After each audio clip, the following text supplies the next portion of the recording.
Straws in the wind are indicative that they have got a political purpose behind pursuing this case. It is apparent from the fact that this was a dead case.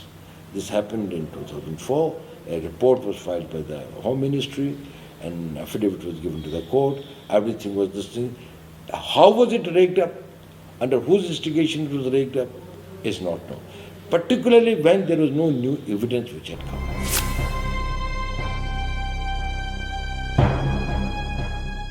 The case has ostensibly been reopened at the direction of the Supreme Court. They've ordered it to be opened 10 years after the event. But again, there seems to be more politics in this than justice.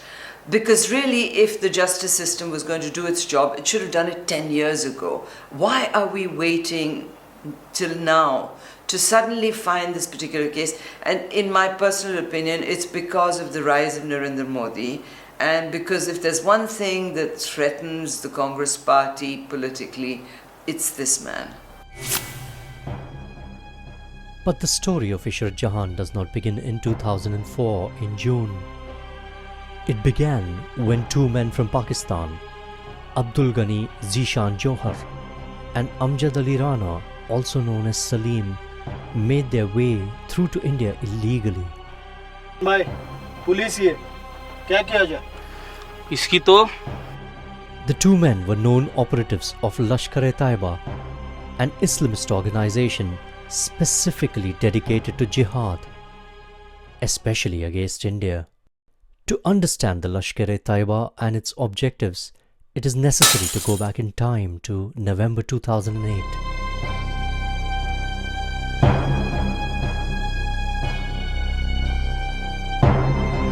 These attacks by the Lashkar later became notorious as the 26/11 attacks on Mumbai. More importantly, they showed the perils of ignoring the risks posed in an asymmetric warfare situation. The jihad against India is the new war against India. It is not going to be a war, in my view, on the border anymore. It's going to be in our cities. Well, what we are experiencing in India is well and truly what would be recognized as an undeclared war. We have regularly had open and declared wars, but we have an undeclared war stretching from Jammu and Kashmir to the Indo-Bangladesh border, to UP, Chhattisgarh, where some of the most prominent public personalities of all political parties are being murdered in large numbers. Scores, indeed hundreds of security personnel are also being killed. Now, in this context, we cannot behave and expect what is quote unquote normal behavior during times of peace. Many extraordinary actions have to be taken to protect the state and the citizens of India. The specific problem which arises in such situations in India is that the Indian machinery relies heavily on intelligence gathering to prevent such situations from developing into nightmarish scenarios such as 26/11. RSN Singh is a retired officer from the Indian intelligence agency RAW, who talks specifically about the necessity to nip such terror attacks, whether they originate from Pakistan or elsewhere, in the bud.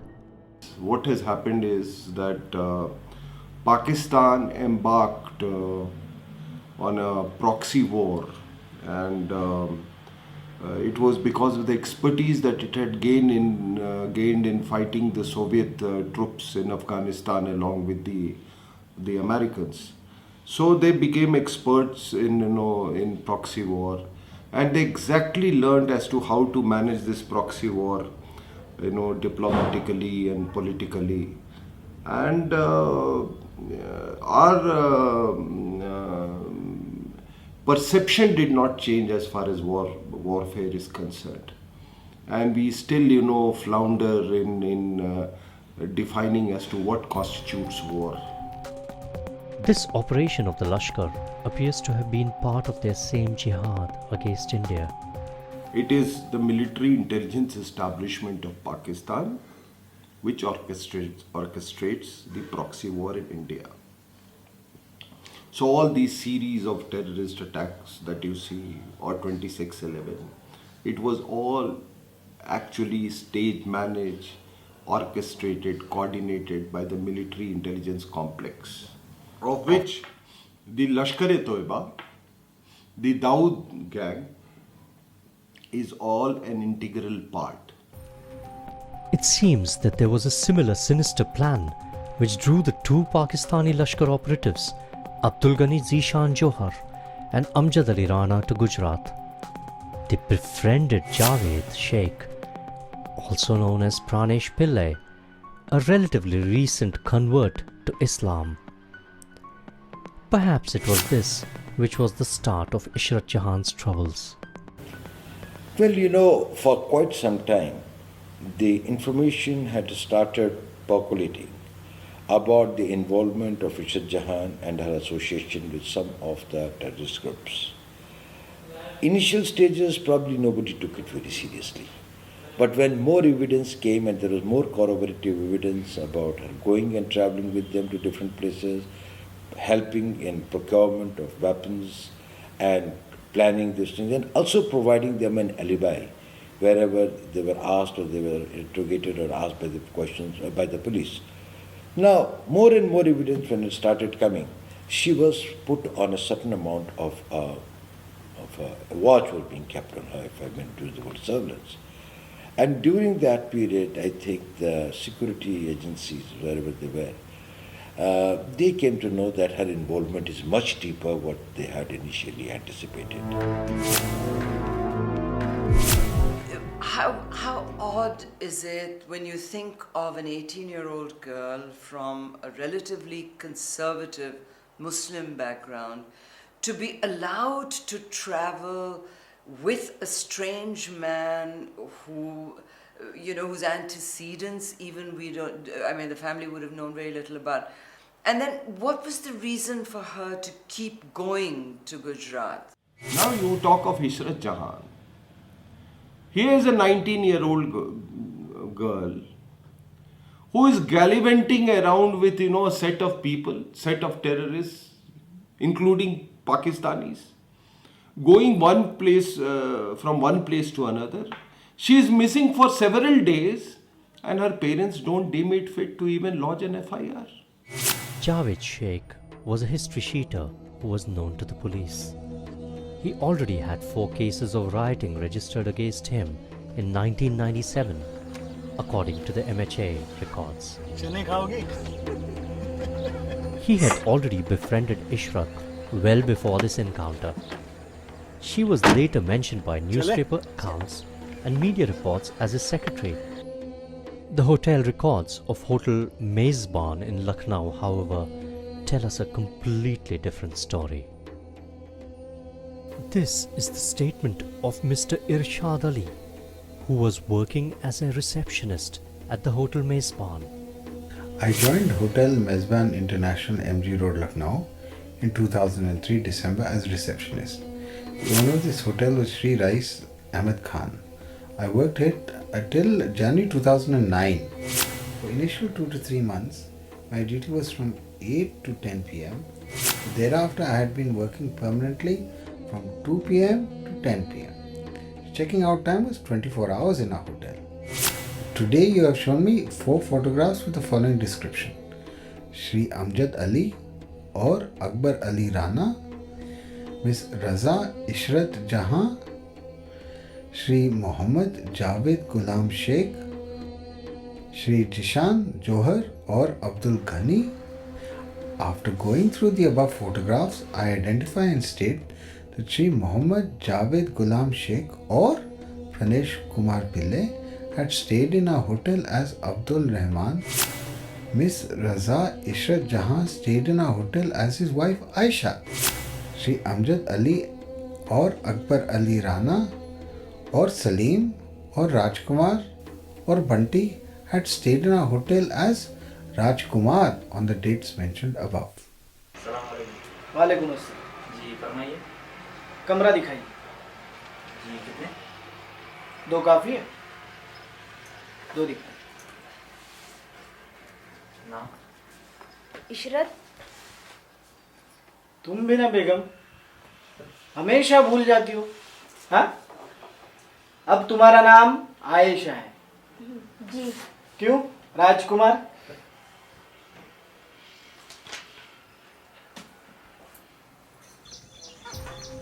चने खाओगी?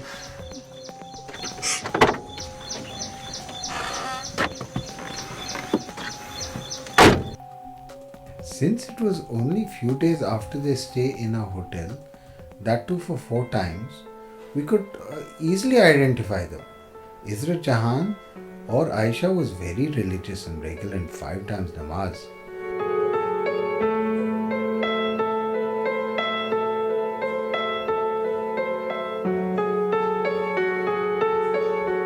Also important is the statement of a certain Mrs. Alia Banu, who was the wife of Muhammad Rais.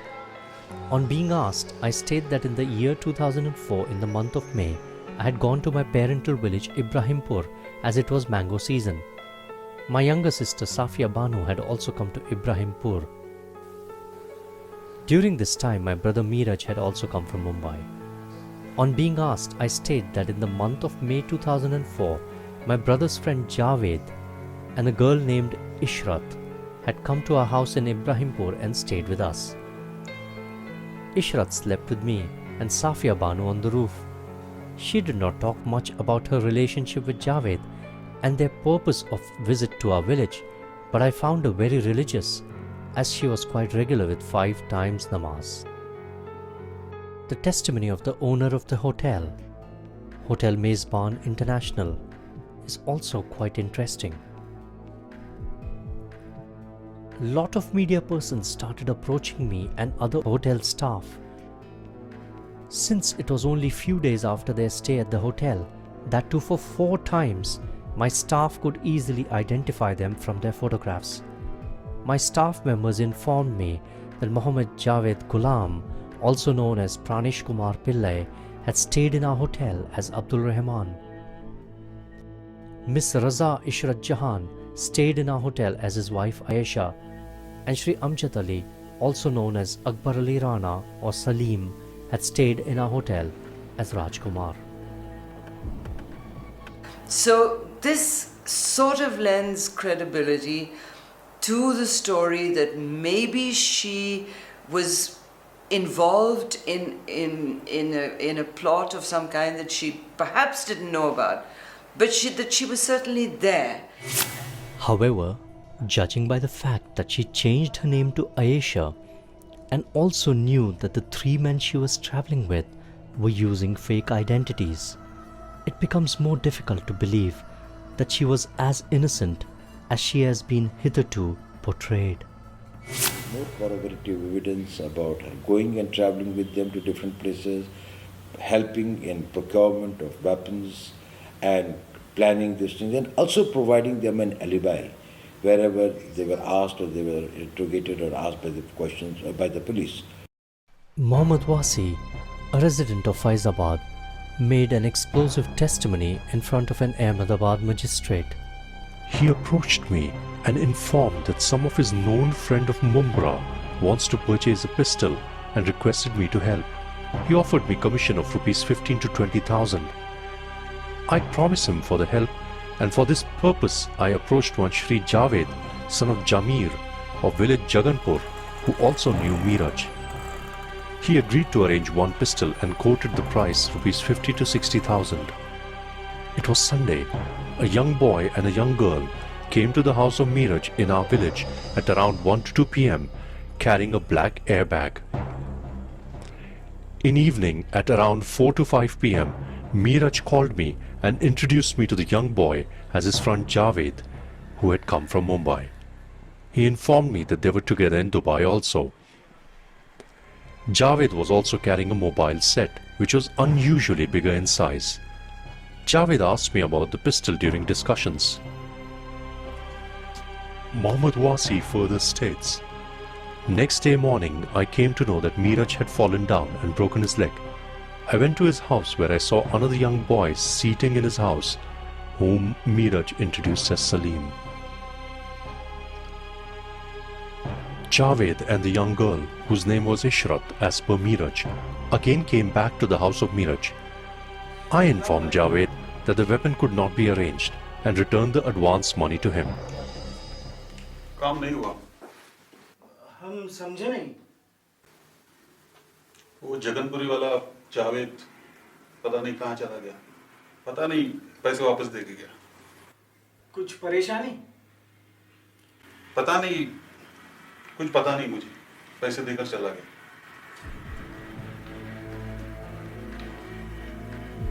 In evening, Meeraj requested me to allow both Javed and Salim to sleep in my house.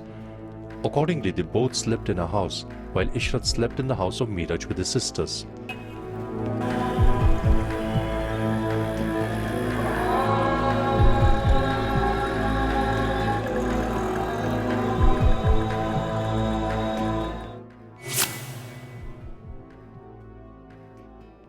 सलाम वालेकुम भाईजान। वालेकुम सलाम। बैठिए।